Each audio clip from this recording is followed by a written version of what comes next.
दिन आपको भी कष्ट भोगना पड़ रहा है। ये तुम्हारे कर्म का ही प्रतिफल है भाई और बहनों। तो कर्म के फल से पितामह भी नहीं बचे। और यह जग कर्मों की खेती है, सब कर्मों के फल पाते हैं। यह जग कर्मों की खेती है, सब कर्मों के फल पाते हैं। कर्मों की खेती है,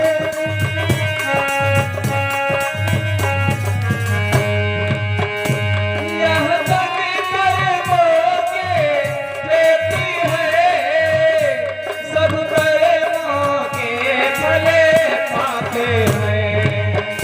जो जैसा बोते बीज यहाँ, जो जैसा बोते बीज यहाँ, वे फसल में जाते हैं।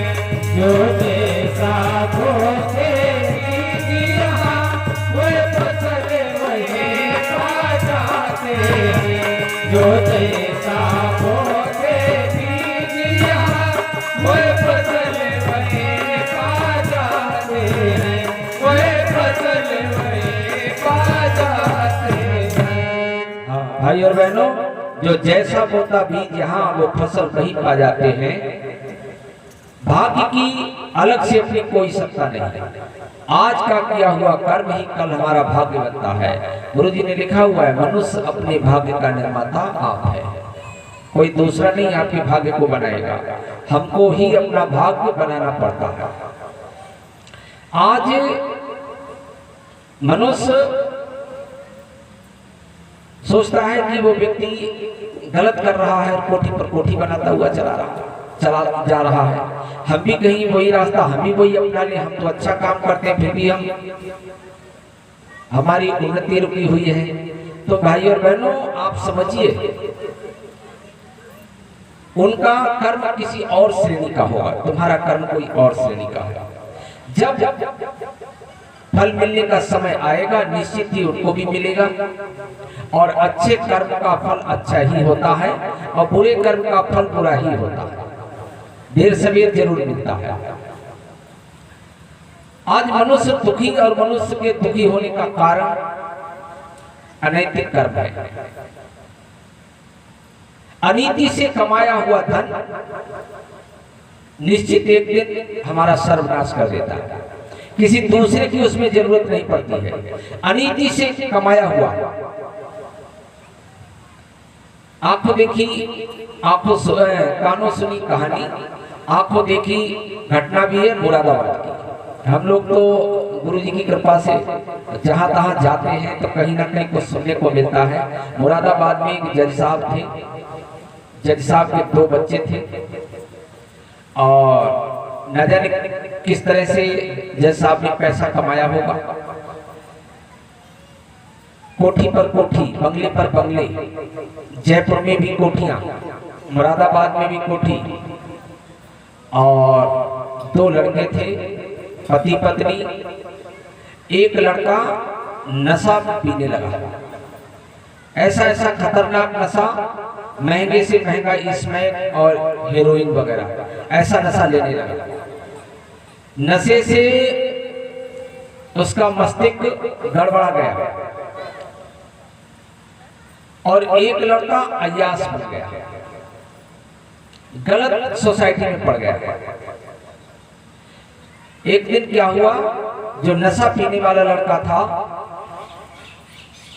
उसने जज साहब के ऊपर हमला किया, कहा कि हमें ये पैसे दो, वो पैसे दो, पैसे की मांग की। और वो नशा पी करके पतंग उड़ाता था और पतंग में 1000 का नोट या 2000 बांध दिया करता था। ये लूटने वाले को मिलेंगे और शर्त रखता था जो हमारी पतंग को काट दे उसको हम 10,000 रुपए देंगे। वो दिन भर इस तरह से धन की बर्बादी करता था, कितने पैसे बर्बाद कर देता था।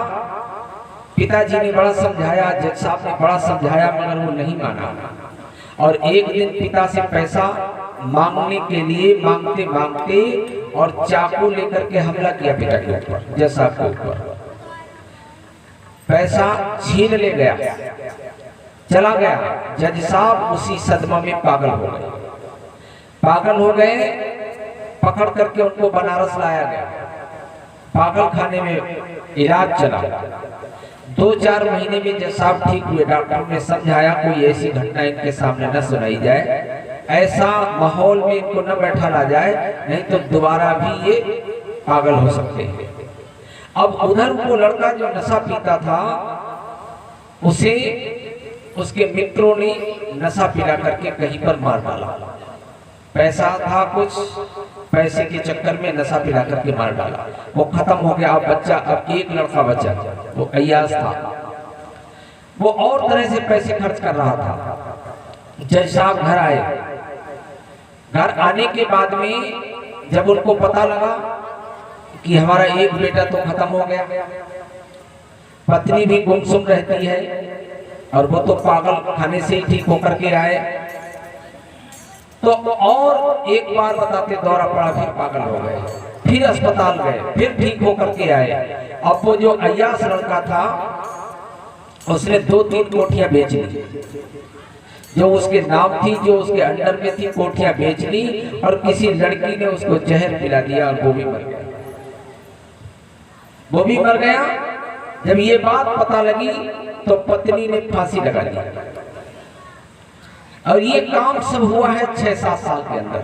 5-6 साल में ही पूरा घर बर्बाद हुआ। ये मुरादाबाद की घटना है। और फांसी लगा ली। जज साहब बचे अकेले। जज साहब अकेले बचे तो उन्होंने नौकर को बुलाया, बोले कि बेटा ये वाला जहर, साइनाइड कोई जहर होता है, कि ये जहर ले आओ और हम खाएंगे और बाकी तुम्हारे नाम सारा, हम सारी संपत्ति तुम्हारे नाम करे दे रहे।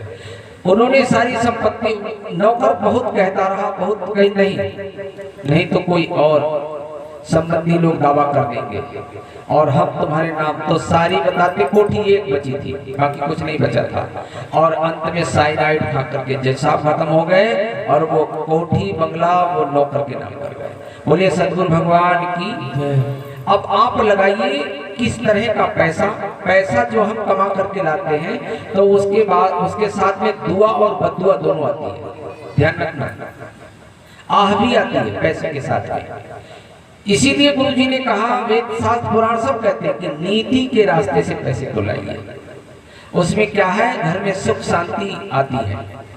और कहीं अनीति के रास्ते से आया तो वो पैसा हमारे बच्चों का संस्कार बिगाड़ देगा और हमारे घर को तबाह करके रख देगा।